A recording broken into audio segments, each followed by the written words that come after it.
Buenas noches, hermanos. ¿Cómo están? Dios les bendiga. ¿Con calor o no? Un poquito.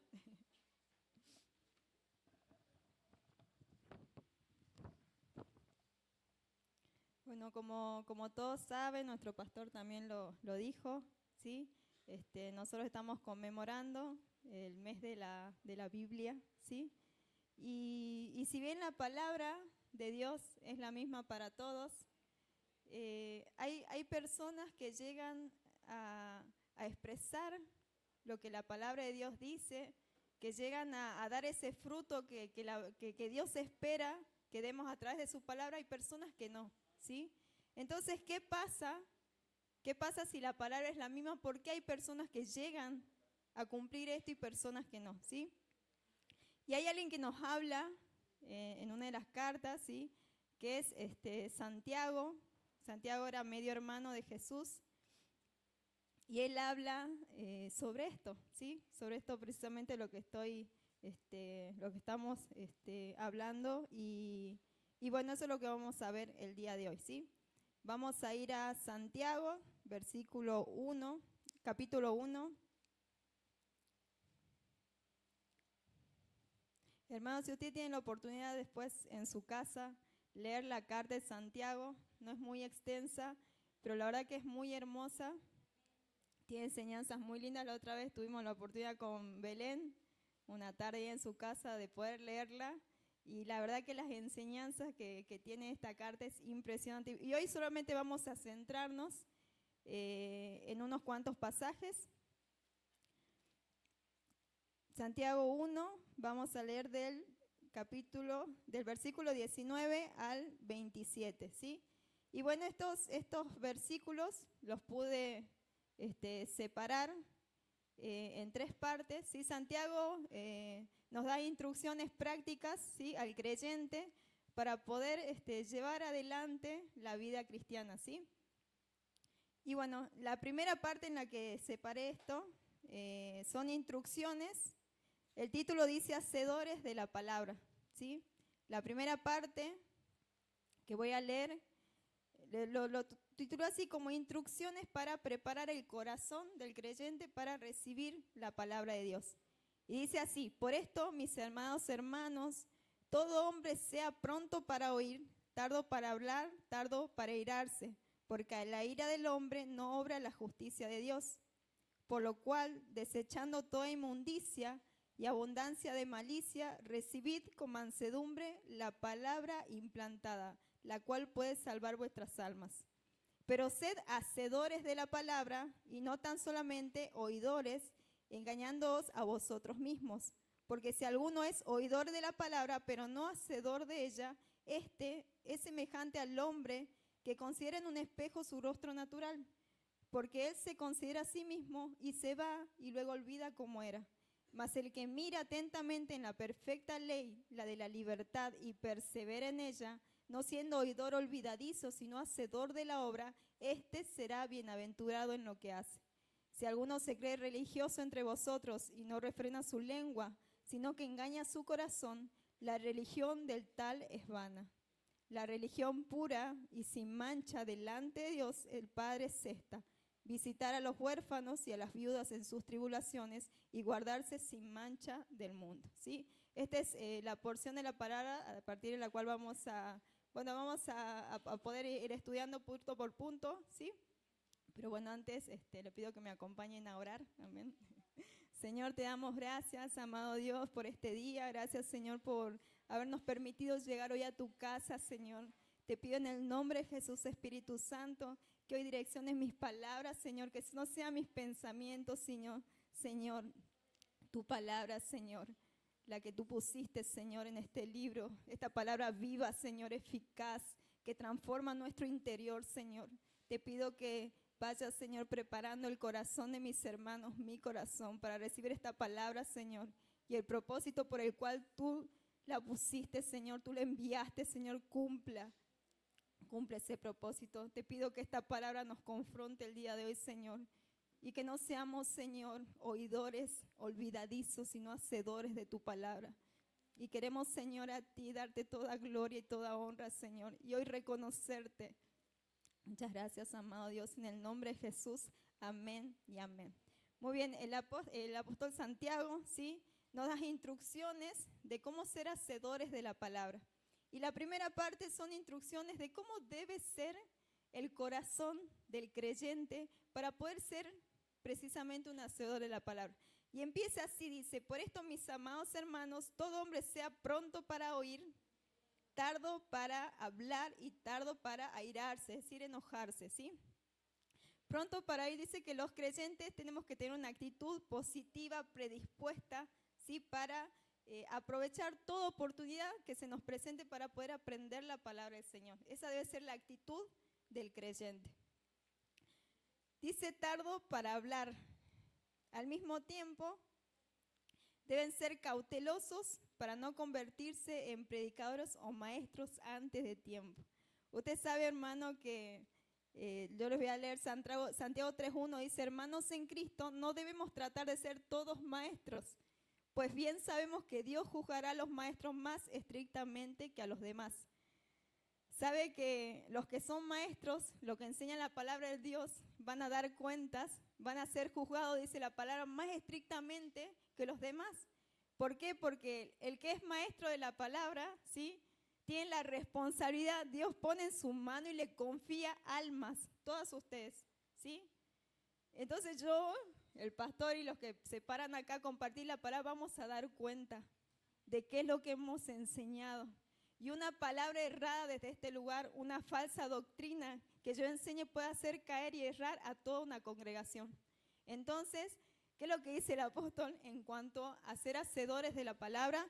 Dice: sean tardos, sean prontos para oír, reciban, tengan hambre de la palabra, quieran aprender, pero sean lentos para hablar, sean lentos, no traten de enseñar con tanta rapidez, ¿sí? Y no con esto digo no vayan y prediquen, no, pero tengan en cuenta, tengan cuidado, estén atentos, porque hay una responsabilidad y hay una carga que va a caer sobre aquel que enseña la palabra de Dios, sobre el maestro. Vamos a tener que dar cuentas de qué es lo que decimos. Así que el consejo es: no se apresuren tanto a hablar, no se apresuren tanto al consejo, sino más bien oiga, ¿sí? ¿Qué más dice? Y sea lento para airarse, lento para enojarse. Especial cuidado, ¿cuál es el consejo? Tengan especial cuidado en enojarse. ¿Qué es lo que pasa con nuestro enojo? Mientras estamos enojados, dice, miren qué dice acá. Se me corrió la página. Dice: porque la ira del hombre no obra la justicia de Dios. ¿Qué pasa cuando estamos enojados, hermano, hermana? No podemos llevar la vida que a Dios le agrada. No podemos. Cuando nosotros estamos enojados.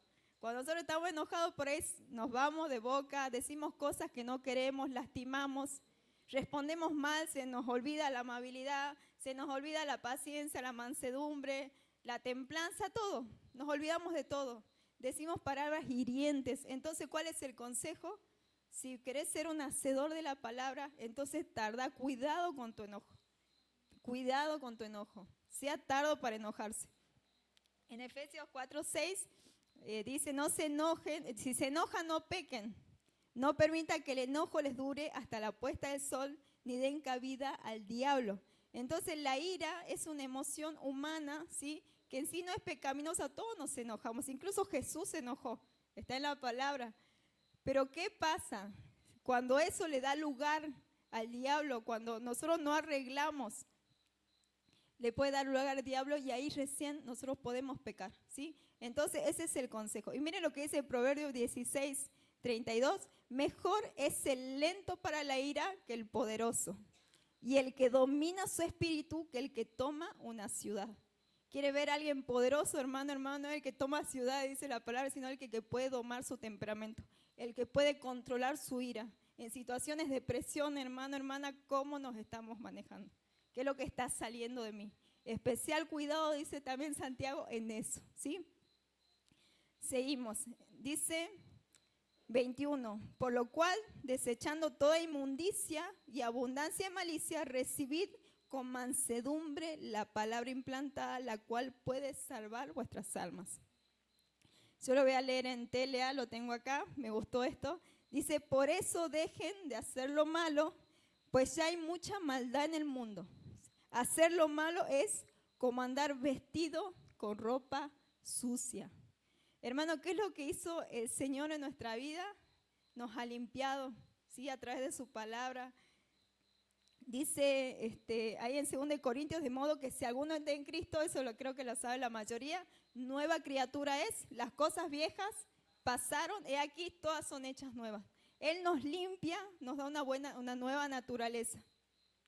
Y yo le pregunto, hermano, por ejemplo, los que van a jugar al fútbol o los que salen a andar en bicicleta o no sé, alguna actividad física ahora con el calor, uno está todo transpirado, no se siente mucho, decir, bueno, es un poco.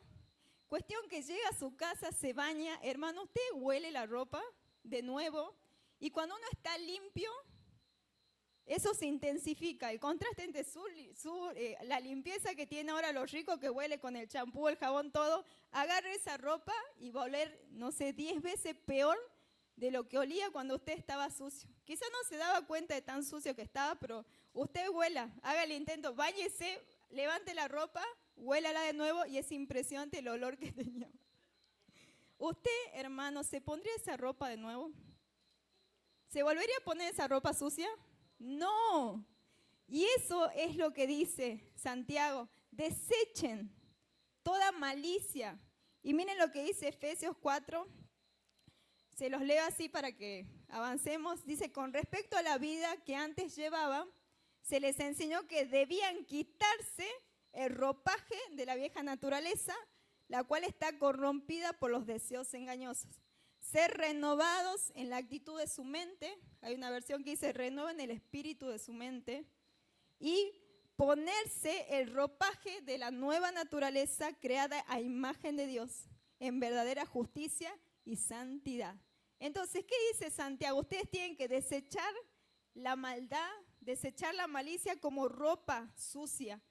Si ustedes ya están limpios, si el Señor los ha limpiado, no vuelvan a ponerse ropa sucia, deséchenla, sáquenla de su vida. Si hay egoísmo, hermanos, si yo estoy limpio, soy hijo de Dios, renovado por su palabra, si yo siento celo de algún hermano, a mí me tiene que ver en mí, me tiene que molestar, lo tengo que sacar. Si hay falta de perdón, no voy a estar cómodo porque el contraste entre mi nueva naturaleza y la vieja naturaleza, eso que quiere volver, me tiene que incomodar, yo lo tengo que sacar. Y eso dice Santiago, desechen toda malicia.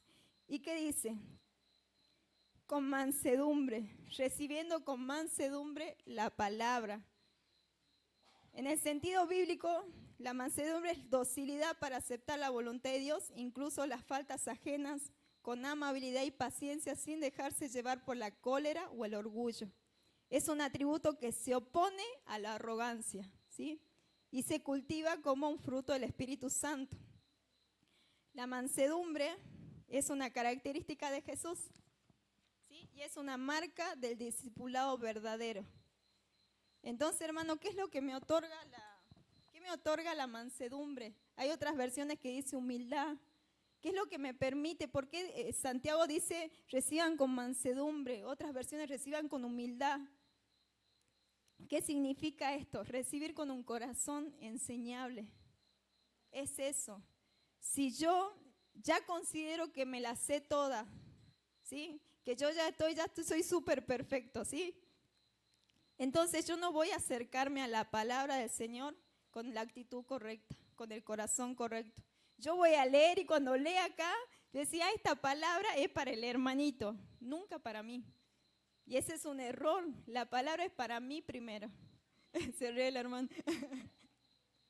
Entonces eso, necesitamos, el que es hacedor de la palabra tiene un corazón enseñable, reconoce que aún le falta, reconoce que le falla todavía en su carácter, que hay cosas que todavía le faltan. Entonces es así, dice el corazón humilde, una persona, ¿sí? Con mansedumbre, esa puede ser un hacedor de la palabra.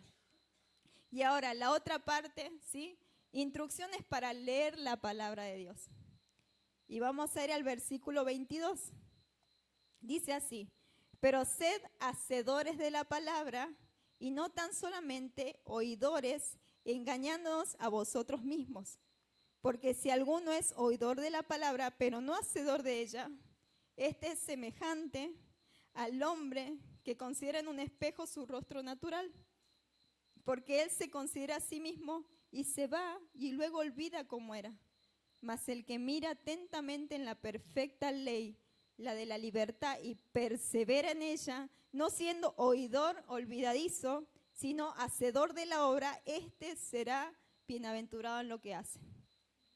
Dice ser hacedores y no oidores, no solamente oidores de la palabra. Y bueno, y acá me ponía a pensar las veces que habré escuchado prédicas en YouTube, los reels. Mira, hermanos, si fuese por las veces que nosotros escuchamos prédicas, los reels, nosotros ya seríamos teólogos, seríamos expertos en la palabra. Pero dice el Señor, no basta solamente con oír la palabra, tienen que ponerla en práctica. Dice, tienen que ser hacedores de la palabra, no solamente oidores, porque el que oye solamente la palabra, pero no la pone en práctica, dice que se engaña a él mismo. No es que engaña al hermano, engaña al pastor, al líder, no. Ni siquiera a Dios, porque Dios no puede ser engañado por nadie, lo conoce todo. Dice que al único que engaña es al mismo, a nadie más. ¿Por qué? Y ahí lo compara, ella hace una comparación. El hombre que solamente, superficialmente lee la palabra, pero no la pone en práctica, es como aquel que va y mira su rostro en un espejo, ¿sí? Contempla su rostro, ve quizá las imperfecciones que tiene, pero de igual después se va, no se arregla nada y se olvida de cómo estaba. Igual a él es. Entonces, una de las instrucciones para leer la palabra de Dios es sacar provecho de contemplarse en la palabra. ¿Para qué, hermano, usted se mira al espejo? Primero, ¿cuántas veces nos miramos al espejo? Un montón.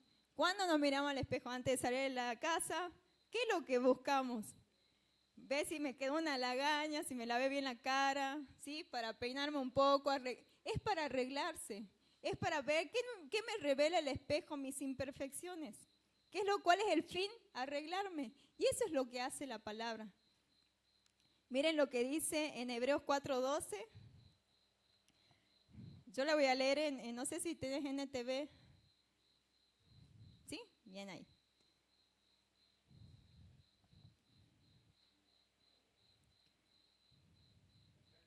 Dice, pues la palabra de Dios, ¿sí?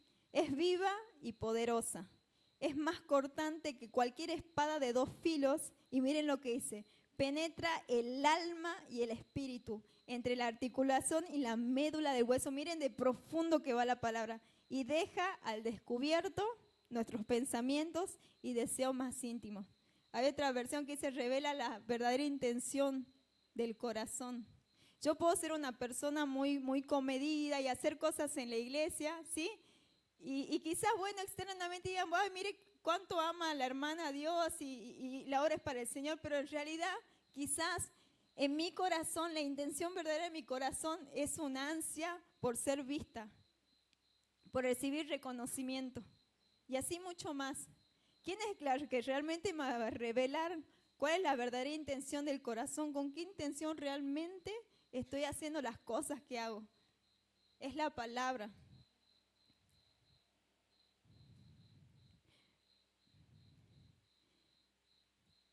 Y miren, yo me reía, charlaba ayer con un joven.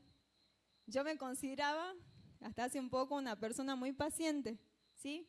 Hasta que el Señor me puso en el trabajo donde estoy ahora, la hermana sabe, hasta que el Señor me puso en el trabajo que estoy ahora, con 7 niños. Y la verdad que, hermano, me di cuenta que no era tan paciente como yo creía, ¿sí? ¿Y cuál es el punto acá? Emilia es paciente, pero mi carácter, mi paciencia tiene un tope, ¿sí? ¿Y qué es lo que pasa? Es el carácter de Cristo el que tiene que ser formado en cada uno de nosotros. ¿Y por qué me metió Dios? Y entiendo ahora por qué más paciente, te quiero más paciente, para romper el techo de mi paciencia. Tiene que ser la paciencia de Cristo reflejada a través de mi vida. Y la paciencia de Jesús no tiene techo, Él es muy paciente. ¿Por qué es que nos mete en situaciones?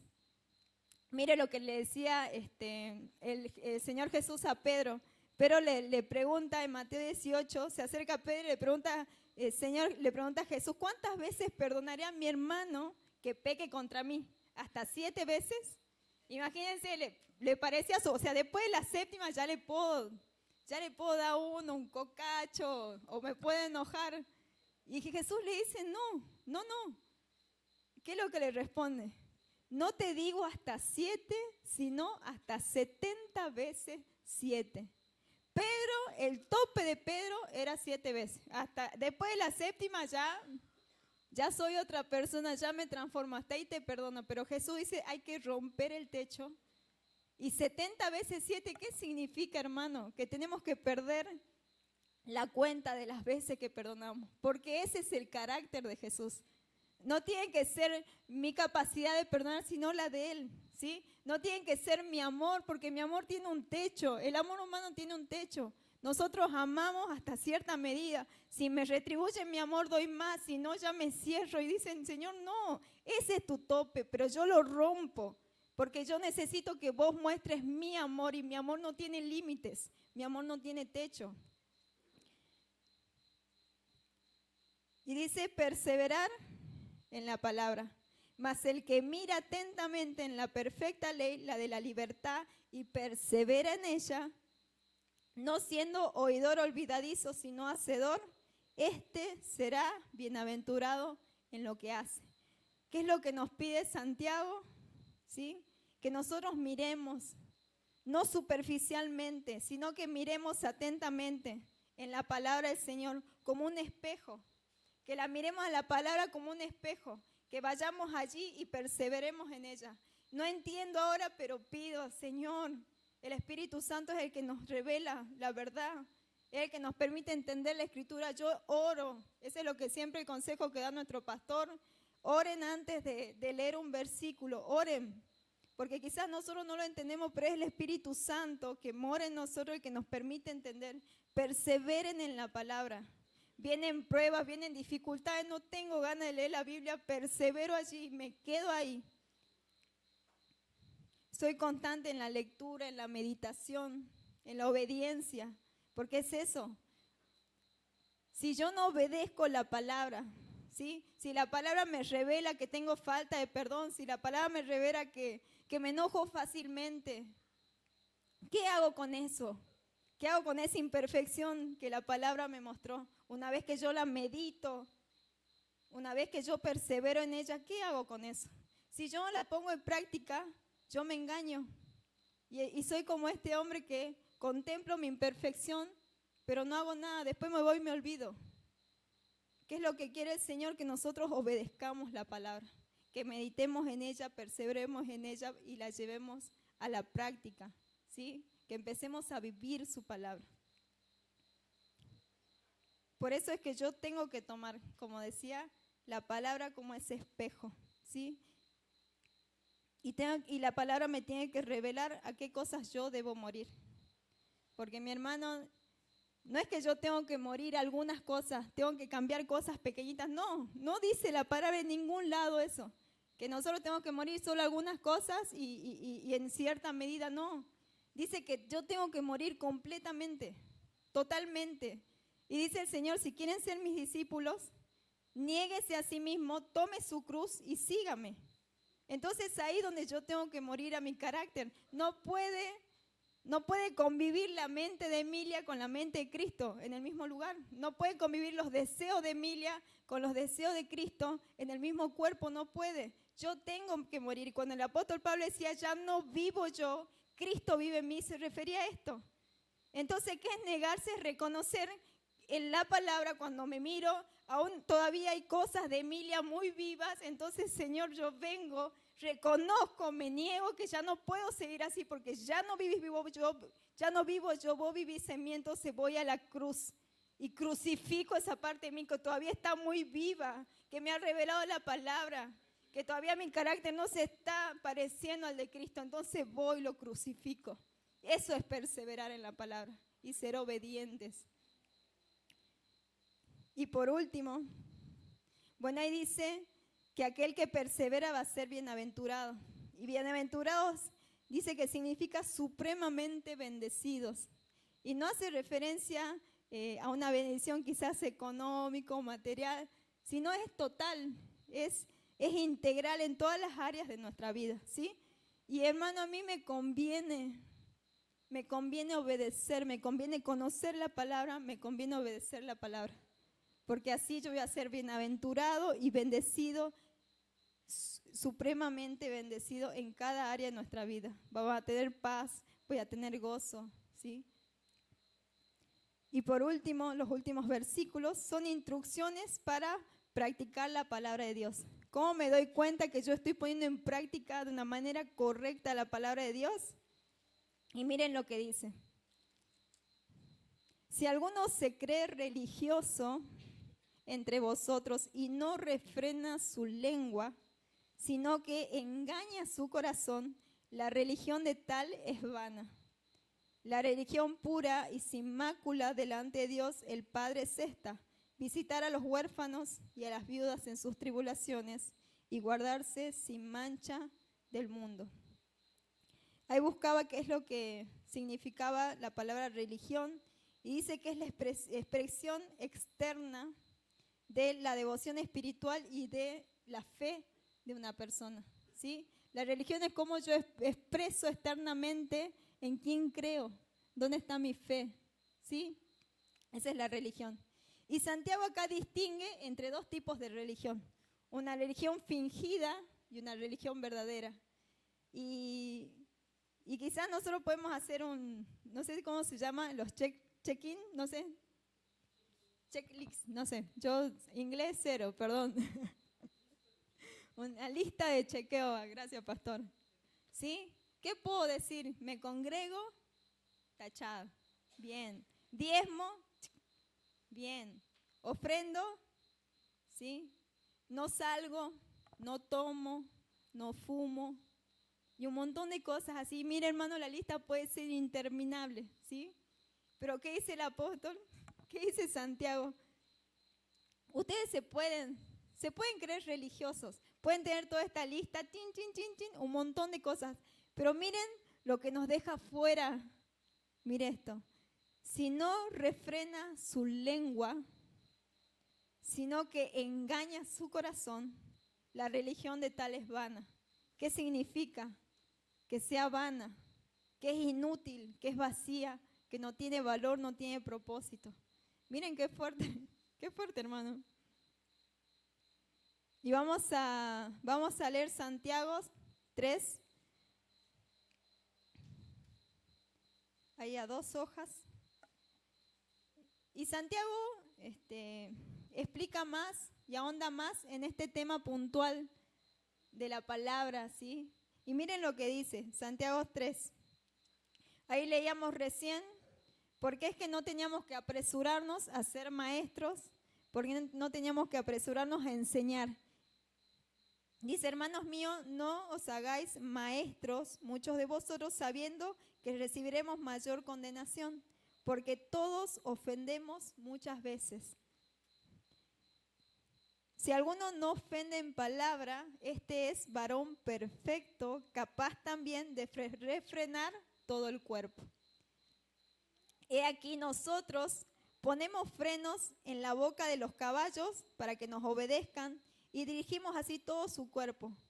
Mirad también las naves, aunque tan grandes y llevadas de impetuosos vientos, son gobernadas con un muy pequeño timón donde el que las gobierna quiere. Así también la lengua es un miembro pequeño, pero se jacta de grandes cosas. He aquí cuán grande bosque enciende un pequeño fuego. Y la lengua es un fuego, un mundo de maldad. La lengua está puesta entre nuestros miembros y contamina todo el cuerpo e inflama la rueda de la creación, y ella misma es inflamada por el infierno. Porque toda naturaleza de bestias y de aves y de serpientes y de seres del mar se doma y ha sido domada por la naturaleza humana, pero ningún hombre puede domar la lengua, que es un mal que no puede ser refrenado, llena de veneno mortal. Con ella bendecimos al Dios y Padre, y con ella maldecimos al hombre que está hecho a semejanza de Dios. De una misma boca procede bendición y maldición. Hermanos míos, esto no debe ser así. ¡Wow! ¡Qué tremendo! ¡Qué tremendo! ¿Cómo algo tan pequeñito puede hacer tanto daño, tanto mal? Por eso Santiago dice, tengan cuidado con lo que hablan, tengan cuidado con lo que dicen. Y ustedes pueden tener, y algunos se puede decir a su palabra, se puede creer muy religioso, pero si no controla lo que sale de su boca, si no controla lo que habla, entonces la religión de esa persona es en vano, no sirve de nada. Pero hay una religión que el Señor sí aprueba, hay una religión que a Él sí le agrada. Y mire lo que dice ya para ir terminando. Dice, la religión pura y sin mácula delante de Dios Padre es esta, es decir, la religión que al Señor sí le agrada, la expresión de su fe, que a Dios sí le agrada, que Dios sí quiere que tengamos es la siguiente: visitar a los huérfanos y a las viudas en sus tribulaciones y guardarse sin mancha del mundo. ¿Qué es lo que vemos aquí? ¿Cuál es la religión que al Señor sí le gusta, sí le agrada? Es que nosotros podamos estar atentos a la necesidad de aquel que menos tiene, ¿sí? Acá habla de huérfanos, de viudas. Nosotros podemos hoy tener muchos ejemplos allá afuera. Hermanos, si no se ha formado en mí la compasión aún, entonces mi religión, mi expresión de fe, por más que tenga todo esto en la lista, entonces no sirve de nada, es vano, si es que no hay en mí compasión. Si no se ha forjado en mí, si la expresión de mi fe, si lo que leo no ha formado en mi vida, en mi corazón, la justicia, entonces mi fe, mi religión es en vano, no sirve de nada. Pues la justicia no es solamente dar a aquel lo que merece en cuanto a castigo, que es la justicia que todos conocemos, sino también en cuanto a cuidado, ¿sí? En cuanto a protección. ¿Dónde está la iglesia? ¿Sí? En la necesidad que hay afuera, ¿dónde está la iglesia? ¿Estamos realmente, hermano, ahí? ¿Realmente sentimos conmovidos por las necesidades que hay allá afuera? ¿O somos indiferentes? ¿O nos conformamos con venir acá, escuchar la palabra domingo a domingo? Entonces, ¿qué dice Santiago? Si no se ha generado en vos la compasión, si no se ha generado en vos la justicia, entonces tu religión es en vana, no sirve de nada, no tiene valor delante de los ojos del Señor. Y miren qué dice al final, y guardarse sin mancha del mundo. ¿Qué es eso? La santidad. Si lo que yo leo no me lleva a aborrecer el pecado, a apartarme, porque por más que me cueste, apartarme del pecado. Si yo estoy muy cómodo en el pecado, hermano, hermana, hay que preguntarse si realmente entonces yo he nacido de nuevo. Si yo soporto esta ropa vieja, si no me molesta ponerme de nuevo eso que el Señor ya desechó de mi vida, si no me molesta volver a lo mismo, entonces hay que preguntarse, hermano, hermana, ¿realmente nací de nuevo? ¿Realmente nací de nuevo? Entonces esto, lo que tiene que provocar la palabra, la compasión, la justicia, la santidad, ¿sí? Y ayer compartíamos una tarde con los jóvenes y la verdad que pasó una situación allí. Nosotros estábamos jugando en un lugar, en la parte, estábamos jugando al vóley, bueno, estábamos escuchando música cristiana, nos estábamos riendo, compartiendo. Había un grupo de chicos que habían empezado a venir caminando en bici, en camioneta, en motos, se estaban drogando. Y no eran las 3 de la mañana, que es en teoría la hora del diablo, no, eran las 7 de la tarde, en pleno día. En pleno día. Y miren el contraste. Y hasta nos sentíamos quizás hasta, yo me sentía quizás hasta tonta. Yo decía, ¿qué vinimos a hacer acá? Nosotros deberíamos estar allá. Ahí deberíamos estar nosotros. Y la verdad que me dolía mucho. Y hermanos, si eso no se genera en nosotros, si no está esa incomodidad, eso de que nos haga ruido, si estamos muy cómodos acá adentro y no nos importa lo que está pasando allá afuera, entonces dice el Señor, tu religión es en vano, tu religión no sirve para nada, no me sirve, no me agrada. Entonces empecemos a ver realmente qué es lo que estamos dando, qué están haciendo en nosotros, cómo estamos reaccionando a esas cosas. Y hermano, no hace falta ser teólogo, no esperemos a ser teólogos para poder ir a predicar, para poder ir a hablar, porque la iglesia está saturada de eso. Mucho conocimiento del Señor, muchos versículos. Y el Señor no quería eso, no quería hermano contra hermano peleando y debatiendo sobre lo que puso en su palabra, no puso, no. Es el carácter de Cristo que tiene que ser formado en mí para poder ir a impactar allá afuera. Eso es lo que el Señor quiere. Amén. Y mira, hermano, ahora que estamos, bueno, ya finalizando el mes de la Biblia, vamos a... Los invito, ¿sí? Obviamente esto ha sido primero para mí, ¿sí? A poder realmente vivir la palabra del Señor. Y mire, hermano, así le lleve medio año un versículo bíblico. Léalo, reléalo. Si no lo entiende, pregunte, busque, informe, lo que sea. Pero así le lleve medio año un solo versículo bíblico, pero usted pudo ponerlo en práctica. Créame, hermano, que usted ya le sacó ventaja a aquel que está años en el Evangelio y no sabe amar, y no sabe perdonar, y aún guarda rencor. Así que empecemos a meditar en la palabra del Señor, a ser hacedores, como dice Santiago, de su palabra, no solo oidores. No nos quedemos en lo superficial, busquemos. A ver, Señor, ¿qué parte de mí estás queriendo que yo cambie? Dejemos de pensar que quizás pueda ser para algún otro hermano. No, es para mí, ¿sí? El espejo, yo cuando me veo en el espejo veo mi reflejo. Es el Señor que a mí me quiere mostrar algo. Amén. Y bueno, ¿cuántos asumimos entonces el compromiso de ser hacedores de la palabra? Y ya no oidores. Dice el Señor, ya no se conformen con venir, escuchar. Quiero que vayan y lo pongan en práctica. Amén. Amén. Nos vamos a poner de pie y vamos a orar al Señor.